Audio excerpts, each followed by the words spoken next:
Shatterline has announced the release notes for the upcoming patch R74, which we should expect either later on this week or at the start of next week. So let's check out the biggest changes from this update right here in this video. Starting off, there's a new sector boss encounter, the Glasshead Nursery, which I have posted a gameplay video of it in another video, so go ahead and check that out. Also for Expedition, there have been a few tweaks to activities. World activities will no longer spawn in neighboring positions, which I'm not exactly sure what that means. I think it'll mean that we won't be seeing world activities be so near each other anymore, but I'm not too sure if that's what that means. Activity rewards were rebalanced to avoid situations when some activities were ignored due to their lower rewards, which I think this is a good change. The Lock Tower activity has become easier to complete. I didn't think this was necessary, but hey, all good. And we're also getting 5 new perks. Chain Lightning gives a chance to discharge a bolt of chain lightning upon kill. Salty Shot, the enemies have a chance to drop some red salt upon death. Explosive Precision, the enemies killed with precision shots have a chance to explode. Automatic Reloader, the active weapon will reload upon ammo pickup. And Healing Ammo, heals the player upon ammo pickup. Now those all sound like extremely powerful additions, to be honest, and definitely a fine choice to go with from what it sounds like. Now also, when collecting red salt, it converts into seasonal XP at once so that you may extract all of it in the end, and that seasonal XP is now displayed on your HUD, which I think this is an amazing addition and really solidifies that they recognize seasonal XP farm as a viable playstyle for Expedition. Now contracts now also give 2 blueprints instead of 1 and give seasonal XP instead of credits, which is also a great addition in my opinion. They've also increased health regeneration in PvE, which I know a lot of you guys will love to see this. And now let's get to some of the meaty weapon balance tweaks. The pacifier has been nerfed. The rate of fire has been decreased by 7%, which is really gonna bring down that TTK. The Zenith extended mag got a little bit of a nerf as well, reduces reload time by 20% instead of 15%, and reduces aiming speed by 10%.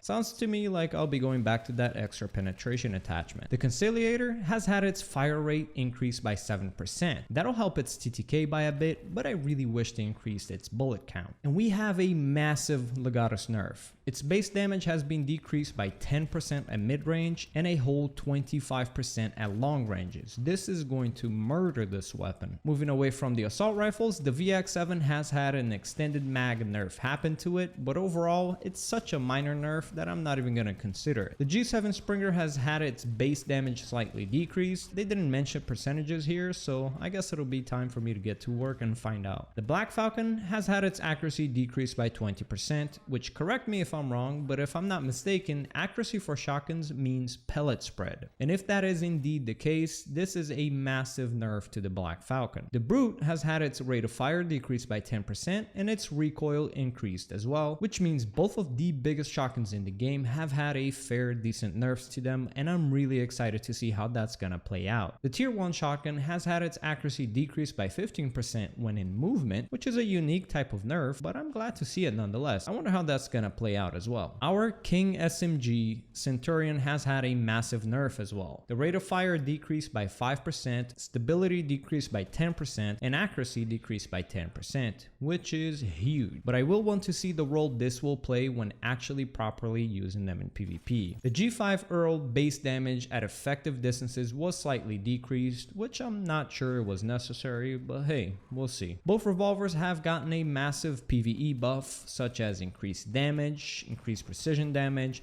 and piercing damage, which I will absolutely love to test out, as the revolvers are my favorite types of sidearms when it comes to PvE. So all in all, in my opinion, this entire update has been on the right tracks. New perks, new encounters, proper weapon balancing. Nothing that really stands out as a potential bad change. It seems good all around. I'll be making some videos reanalyzing some of the weapons that were tweaked here in these changes. So if you've got anything in particular that you'd like to see, let me know in the comments section below, and I'll catch you guys on the next one. Peace out and much love.